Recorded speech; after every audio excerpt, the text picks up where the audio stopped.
Hey guys, Brian Hill with The Complete Combatant. I've done two previous videos talking about how your performance goals can affect you. The first video you really should watch first. It's clear goals, and the second one was being fully present or mindful on the line. This one's going to be immediate feedback. And immediate feedback is exactly what it sounds like. It needs to be immediate. So we need to define that as the closer to the action it is, the more effective it is in modifying the outcome. The further it is from the actual action, the less capable or ability we have to modify it. Now, how does that pertain to shooting? The number one thing that gives us immediate feedback is the ability to call shots. Okay? It was very difficult with iron sights to teach people to call shots. I found it significantly easier with the red dot to teach people to call shots because it follows more a natural process of movement, where the iron sights often betray us, bewilder us with an idea that they can be solid and not moving. The red dot shows you the action, and then if the outcome doesn't match it, you start changing your model pretty quickly. We've been using laser pointers for a long time. We understand the idea behind that, so the dot on the target can really fill in that space.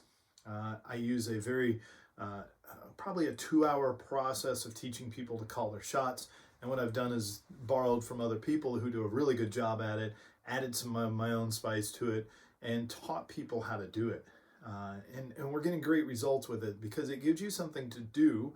And if you're getting true immediate feedback, you don't have to talk to yourself. You don't have to do anything because you're going to see it and then you'll be able to correct it.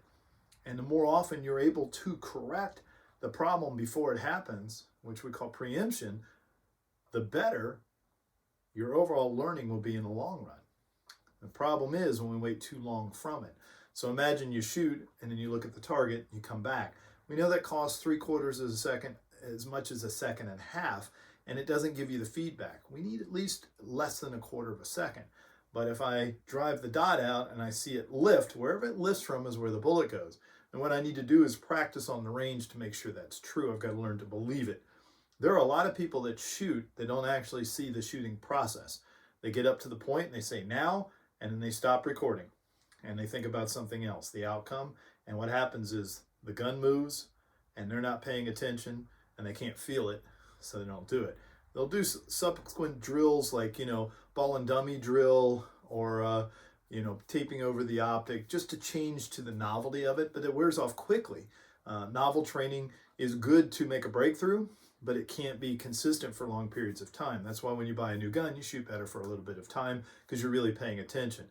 So I'm not saying don't buy new guns, but I'm saying that's why you do it.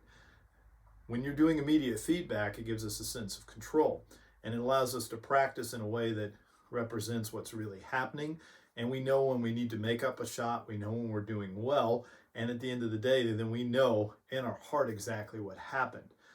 You should be able to replay the whole event if you have immediate feedback because you're watching it and you're not an observer, you're a receiver of the information. And as a receiver, you can do 3 things. You can slow it down and be super deliberate.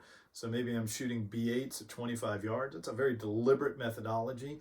Time doesn't really matter as much. I'm trying to shoot as accurately as I can, so I'll shoot deliberately. Sometimes it's reactively. I didn't get a great draw, dot's off, so I'm going to move it. I know it'll cost me 0.2 to 0.3. I'm willing to pay the price because that's not a big price to get an accurate shot.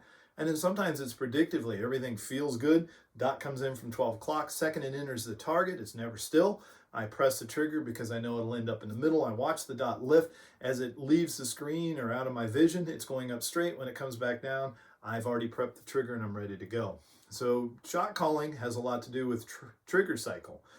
Shot calling is a visual aspect, and cycling the trigger back to the beginning of the prep is the kinesthetic aspect of it, instead of holding the trigger to the rear. This feedback will allow you to establish a greater ability sooner, and it's amazing how much things will slow down because you're really paying attention to what matters. If the model here matches the model here, then what we have is the ability to perform at high levels. The problem is mostly the models don't match, and perception is not reality. Okay, immediate feedback. Got to work on your shot calling. Okay, got to work on being fully present like we talked in the last video.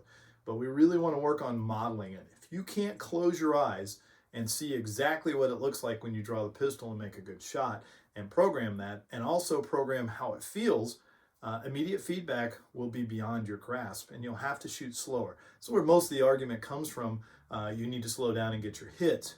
You need to pay attention. Don't change the speed of the execution or what you're seeing. Change the speed of you being fully present and using that bit of consciousness to pay attention to what you're getting. When you don't do it right, you're going to see it very clearly. When you do it right, you're going to see it very clearly. A great helper for this is a SIRT pistol, because you can watch it on a wall like this and it will tell you a lot about what's going on. Remember, you're never going to be still because human beings cannot hold things still. So we have to have a predictive model of tracking the dot, just like we did with a clay pigeon. All right, we're going to shoot where it's going to be, not where it is now. That's the idea of immediate feedback. This will change your shooting. If you can do this and you get any other lesson, the other stuff will fall into place. This is what's lacking. We're too far from the outcome of it and the process. We can narrow those together. It becomes under your control and you'll be a better shooter. All right, I'm Brian Hill with The Complete Combatant. You can find us at thecompletecombatant.com. And as always, measure, refine, and perform.